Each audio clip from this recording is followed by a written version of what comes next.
diz o chavão, mas muito que isso aplica à necessidade aguça o engenho, assim saibamos também aproveitar. Depois desta perspectiva, chegou a vez de conhecermos também o lado da farmácia hospitalar.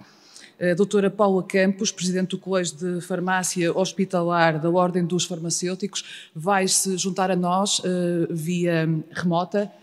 Doutora Paula, já está connosco?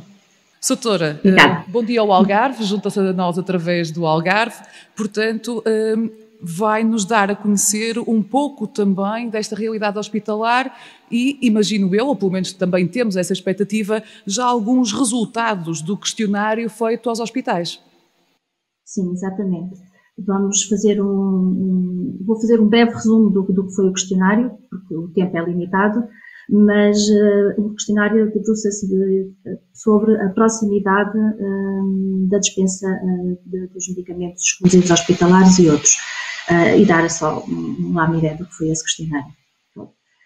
Antes de mais, queria agradecer na pessoa, portanto, cumprimentar a APA por esta iniciativa e o Dr. Alexandre Lourenço pelo amável convite que me fez.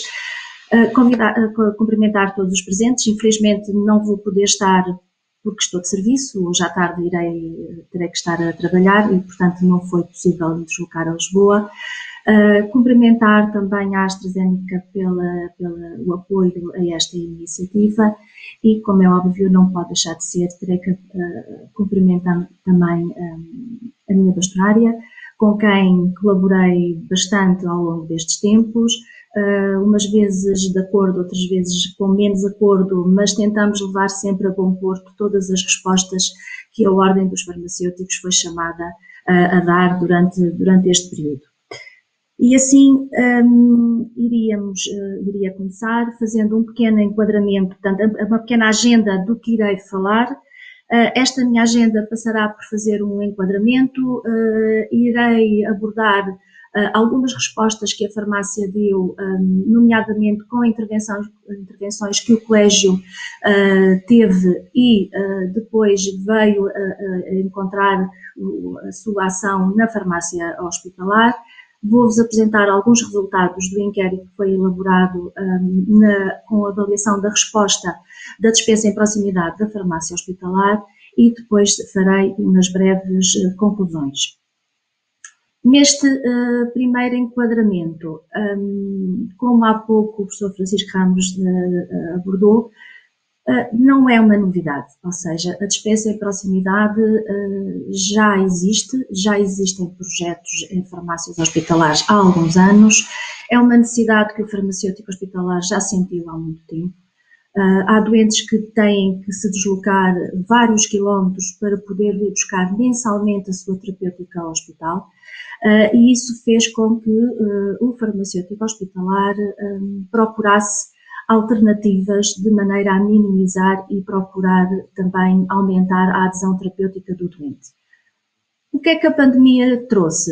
Trouxe-nos visibilidade a este problema, trouxe a possibilidade de nós criarmos novas soluções, de inovarmos, de tentarmos aproveitar esta oportunidade para conseguirmos efetivamente implementar projeto de proximidade, de dispensa de medicamentos de uso exclusivo hospitalar e outros que já existem em farmácia comunitária, trazer-lhes aqui uma nova visibilidade e encontrar soluções efetivas que venham resolver o problema dos nossos doentes. E agora, se puderem passar ao próximo slide, se faz favor. Portanto, aqui o nosso principal objetivo nesta dispensa em proximidade é, quando o doente reúne os critérios necessários, que ele tenha acesso a toda a sua terapêutica em segurança, com monitorização farmacêutica do seu tratamento e que também seja possível fazer a rastreabilidade de todo o processo desta dispensa. O próximo, se faz favor. E põe-se aqui duas grandes questões que é importante, e são estas as questões com que nós nos debatemos diariamente no hospital. Quais os critérios? Que pessoas com doença é que deverão ter acesso a esta dispensa em proximidade? E que alterações é que são necessárias serem feitas de maneira a que se possa responder a esta mesma necessidade? E mais uma vez nós temos que pôr nestas circunstâncias a pessoa com doença no centro da decisão. Assim como resposta da farmácia hospitalar e a intervenção que o colégio aqui teve, logo no início da pandemia, sentiu-se que a pressão foi demasiado grande nos hospitais, nomeadamente também nas farmácias hospitalares, e o colégio sentiu que deveria fazer um plano de contingência de maneira genérico, generalista, que pudesse ajudar os colegas no seu dia-a-dia, na sua realidade, o adaptar e elaborarem os seus próprios planos de contingência adaptados ao seu dia-a-dia. Por outro lado, realizamos também, sobre a orientação da Ordem dos Farmacêuticos, e aqui uma articulação estreita entre o Colégio de Farmácia Hospitalar e o Colégio de Farmácia Comunitária, orientações de dispensa em proximidade, que nós consideramos fundamental que estes dois grupos farmacêuticos tenham uma estreita relação de proximidade também para uma continuação efetiva de cuidados farmacêuticos aos doentes. Assim, como eu vos disse há pouco, os critérios de elegibilidade não são, por vezes, simples e fáceis de os colocar em papel. Existe muita individualidade de cada doente, mas basicamente nós tínhamos que nos centrar em dois pontos, em critérios clínicos e critérios sociais. E estes critérios teriam que ser estabelecidos não só pelo farmacêutico hospitalar, mas também por uma equipa, ou seja, o farmacêutico teria que integrar uma equipa interdisciplinar, onde estará o farmacêutico, o médico, poderá estar assistente social, poderá estar um psicólogo, que deverão, entre eles, definir se aquela pessoa cumpre os requisitos ou não para ter a sua dispensa em proximidade. No entanto, todas as pessoas cuja sua situação clínica se encontra estável e que o único motivo de deslocação ao hospital é para ter acesso à sua medicação, à partida é uma pessoa que criou critérios para ter a sua dispensa em proximidade. Dispensa essa que deverá ser, essencialmente, para nós em 3 pontos, que é farmácia comunitária, onde o nosso colega poderá dar a continuação dos cuidados farmacêuticos necessários que este doente precisará. Terá que ser também na farmácia hospitalar da proximidade de residência do doente e poderá ser também no domicílio do doente. Portanto, aqui o doente poderá escolher se pretende receber no seu domicílio, na sua farmácia comunitária ou na sua farmácia hospitalar de proximidade. Obviamente que se a equipa considerar que há uma necessidade de um aconselhamento, de um apoio farmacêutico, aqui o objetivo será encaminhar o doente ou para a farmácia comunitária ou para a farmácia hospitalar. Por outro lado, nós temos outras opções para além da dispensa em proximidade. O hospital pode dispensar para períodos superiores a 30 dias atualmente, dado a alteração que houve em circular normativa acho que se não me engano a memória é a circular número 5 do Infarmed, que saiu a 7 de abril, que permite que nós passemos a dispensar a terapêutica para períodos superiores a 30 dias. Lá está, não será para todos os doentes, depende dos fármacos que os doentes também estejam a fazer e também temos a possibilidade de outras pessoas, para além do cuidador, pessoas que a pessoa com doença permite que a representem para levantar a sua terapêutica em segurança. Lá temos a dispensa em proximidade, se puder passar o próximo slide, se faz favor. E temos que, ao longo de todo este processo, garantir as boas práticas de distribuição e a rastreabilidade de todo o procedimento. Quando nós falamos em proximidade, temos que ter atenção que há a importância de fazer o acompanhamento da pessoa com doença e, neste caso, teremos que fazer uma teleconsulta antes da dispensa e, por vezes, é necessário também fazer a mesma teleconsulta após a dispensa. Podemos fazê-lo diretamente com a pessoa com doença ou podemos fazê-lo através do nosso colega de farmácia comunitária. Outra intervenção que o Colégio fez foi o inquérito, que nós já iremos falar mais daqui a pouco, e eu agora passava ao próximo slide com as diferentes intervenções que fomos constatando nas farmácias hospitalares. Próximo slide, se faz favor. Como é do conhecimento, a farmácia hospitalar, de um momento para o outro, e isto aconteceu mais numas farmácias do que noutras, isto não foi em simultâneo ao longo do país todo, a pressão também da pandemia não se sentiu de igual modo em todo o país, mas as várias solicitações vieram tanto de nível interno como de nível externo, e muitas chegaram todas em simultâneo. Portanto, a farmácia foi chamada para vários sítios diferentes, de respostas a situações diferentes, e sentiu uma necessidade muito urgente em se reorganizar, os recursos humanos que tem, se reorganizar em circuitos, de elaborar os seus planos de contingência e, essencialmente, um dos aspectos que e é esse o assunto que nos traz hoje, e portanto eu vou-me centrar mais nesse, houve uma necessidade de repensar todo o ambulatório hospitalar. E assim, houve farmácias onde a pressão se sentiu mais, ou porque as suas equipas de recursos humanos foram todas em quarentena, ou porque tiveram algumas pessoas em isolamento e, portanto, viram-se reduzidas nos seus recursos humanos.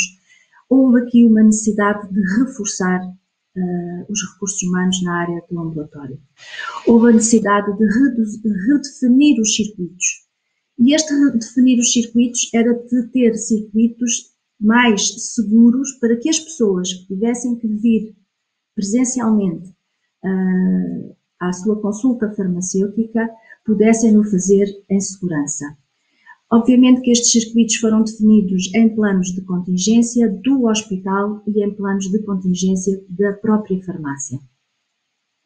Depois tivemos que responder às diferentes solicitações que os nossos estudantes nos fizeram, ou os cuidadores dessas mesmas pessoas fizeram.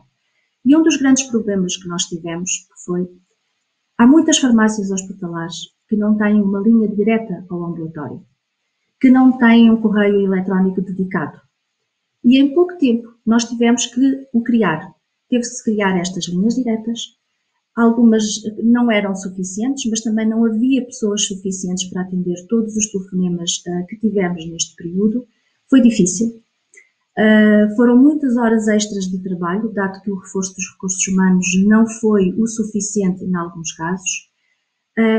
E houve aqui uma necessidade de colocar alguns dos nossos doentes, mais do que aqueles que já se tinha, em proximidade, para que os doentes cumprissem a adesão à terapêutica, porque este era o nosso principal objetivo: evitar interrupções terapêuticas e dar resposta a todas as situações que chegavam até nós.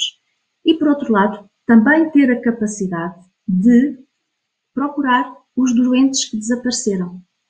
Os doentes que, com medo, não nos contactaram, não a contactaram as suas associações de doentes, simplesmente se fecharam em casa. Houve muita informação neste período, muito dessa informação, por vezes, não foi a melhor, não chegou da melhor maneira, não foi interpretada da melhor maneira, e isso fez com que muitos dos doentes interrompessem terapêutica.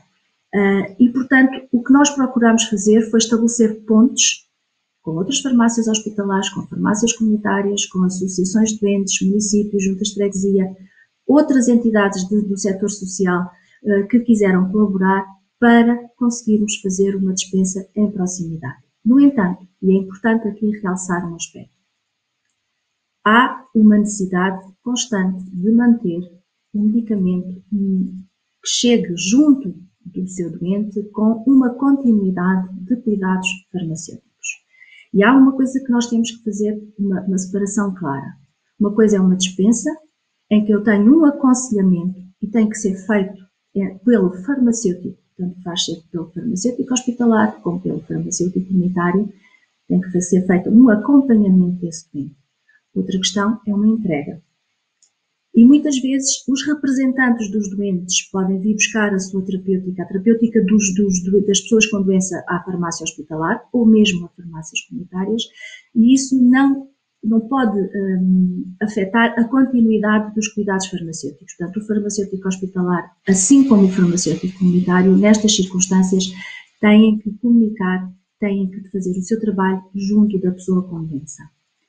Outra das medidas que também foram implementadas foi esta teleconsulta, esta continuidade de cuidados que eu vos falei agora. Seguindo, próximo slide, se faz favor.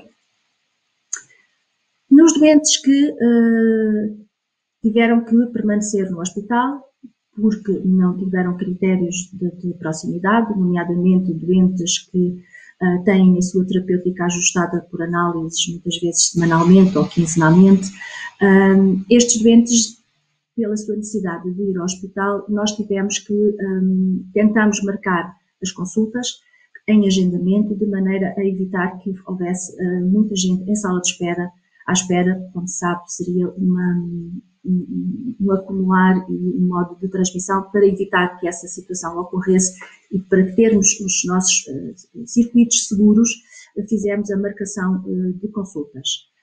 Mas a organização de toda esta logística requer recursos e nem sempre há esses recursos humanos. A proximidade tem os seus custos para o hospital, nem todas as administrações hospitalares numa fase inicial aderem, umas ponderam de uma maneira, outras de outra.